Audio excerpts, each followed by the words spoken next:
Romeo and Juliet is obviously about Romeo and Juliet and their families, Montagues and Capulets. Apart from the obvious love between Romeo and Juliet, you can see other love between different characters like Juliet and the nurse, Juliet and her mother, Romeo and his father even, Romeo and the friar.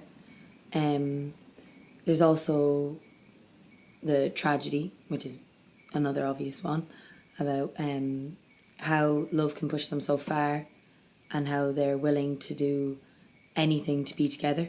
The nurse is like a mother figure to Juliet, and it's clear that she's always there for her and that she was a wet nurse for Juliet. I think the main thing that drove the nurse was Juliet's happiness, and that she really did want Juliet to be happy and to have a good life and to be just generally happy. But I also think that that's why she helped so much in the marriage and arranging the marriage of Romeo and Juliet, and that's why she went and met Romeo to arrange all the details of the marriage.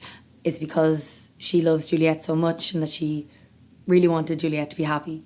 At the certain point in the play where it seems like she pulls back from the marriage between Romeo and Juliet, it's really because she's afraid of what could happen. And that's why she kind of supports, she wants Juliet to go marry the County Paris more than for her to follow through with Romeo because he's been banished. And that she's kind of in fear of what could happen if Juliet was to keep going after Romeo because he couldn't come back into Verona or anything. Really, that's another theme that you can see throughout Romeo and Juliet is fear. And that I think that's what drives the nurse to push Juliet towards Paris, is the fear of what could happen if she was to stay with Romeo. Here it is.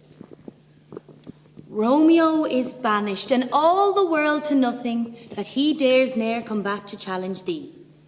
Or if he does, his needs be by stealth. Then since the case so stands as now it doth, I think it best you marry the county. Oh, he's a lovely gentleman, Romeo's a dishcloth to him. An eagle, madam, hath not so green, so quick, so fair an eye as Paris har.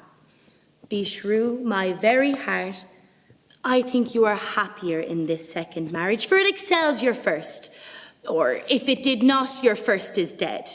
Or 'twere as good he were as you living here and no use of him. I think in today's life, the nurse would be very similar to a stay-at-home mum, who would obviously be an older lady though. Like I based my character a lot on my grandmother and how she would talk and the way that she'd talk and all the old phrases she'd use and even how she'd sit and her walk and whatnot. I definitely think that the nurse would be very similar to a woman, a good country woman who stays at home. I found the first stage was understanding, obviously, all the lines you had. And then I really found that it really did come out as being normal to me when I actually had learned the lines. And once I had the lines learned, I already had kind of, from looking at my grandmother, I had how I would sit and walk figured out. And once I had the lines learned, it was very easy to then put in the voice and really putting it up to speed. I found that speed with the lines was what made it normal for me. I could then just play with it, and then I found that all just came together at once I had the lines learned. Madam, I'm here. What is your will? This is the matter.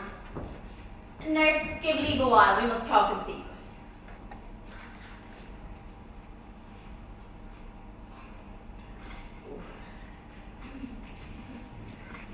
Nurse, come back again. I've remembered me. Thou's here our counsel.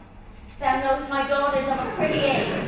Faith, I can tell her age unto an hour. She's not yet 14. I'll lay 14 on my teeth, and yet to my teen be it spoken, I have but 4, she's not 14. How long is it now till Lammas A tide? fortnight and odd day. Oh, even a rod of all days of the year, come Lammas eve at night, shall she be 14. Susan and she, God rest all Christian souls, were of an age, but Susan is with God now, she was too good for me. Well, this was my first time having a main role in a Shakespeare play. And I found it was quite challenging to really get the language down and finding the rhythms, especially since the nurse spoke in prose, not in iambic pentameter. So the others would have had the beats to go by. But the nurse, it was a bit easier because it was more like the way the pattern that I'd speak in normally.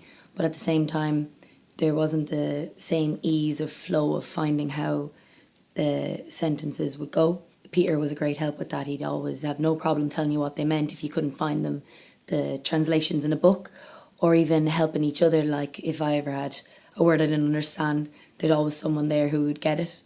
Taking the script and putting it onto the stage, especially at the start, where we go in and we'd familiarise ourselves with the text, but we wouldn't know it that well, so then getting up and staging it was quite difficult. But then once it came to the performance, the first time you rehearsed the scene, it was completely different. You were exiting different ways, and just even how the relationships developed as well.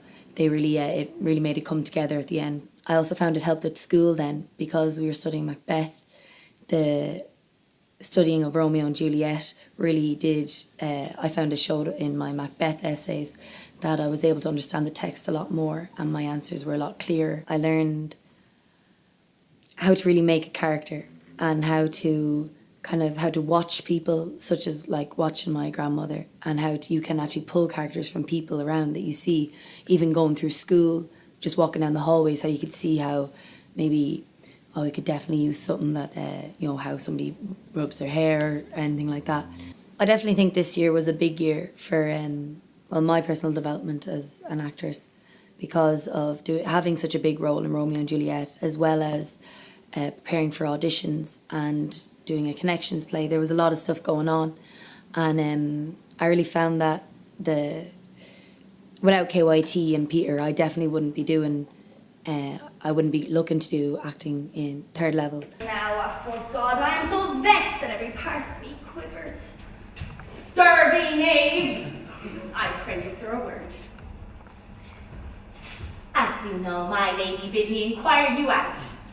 What she bid me say I will keep to myself, but firstly, let me tell you, if you should lead her on a fool's paradise, as they say, it were very gross kind of behaviour, as they say, for the gentlewoman is young, and therefore, if you should deal double with her, it were a very ill thing to be offered to any gentlewoman, and a very weak dealing. Nurse, commend me to thy lady and mistress. I do protest unto thee. Good hand and a faith, I will tell her as much, Lord. Lord, she'll be a joyful woman.